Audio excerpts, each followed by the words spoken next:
Now you take your second square, and the sashing on the back is out of the way, and what you're going to do is take your red sashing in this case and pin it to the next block. Remember, your back sashing is out of the way.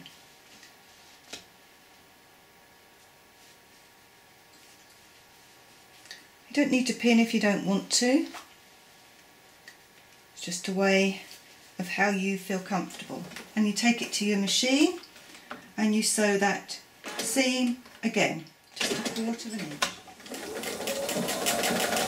Little back stitch.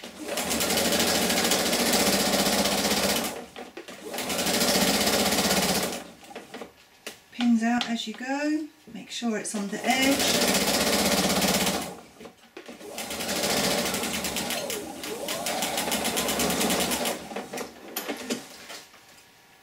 Trim your threads, and you have 2 blocks now connected. This is what the front's going to look like, and right now this is what the back looks like. Take your blocks to your ironing board, and what I do is I just give it a quick press. A little bit of steam always helps, I think. Then this flap that I have sitting here, I'm going to press it over the seam. I steam it,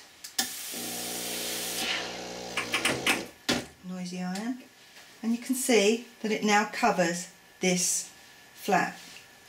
So on one side it's nice, and on the other side it's nice. Now we have to sew this flap, so we go back to the sewing machine and I'll show you that. Now for this section I use the edge joining foot, so this one just slips off and this one slips on. Now, if I was doing this on a quilt, I would have matching colour for my quilt, but I'm going to, for display purposes, I'm just going to show you it in white.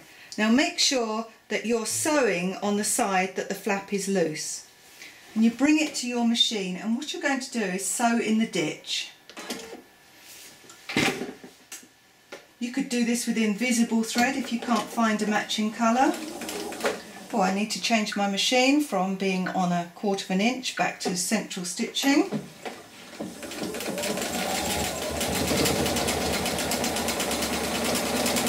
And I'm just sewing down this crease line or the seam line on the quilt, and I'm making sure that the sashing on the back is folded over the seam.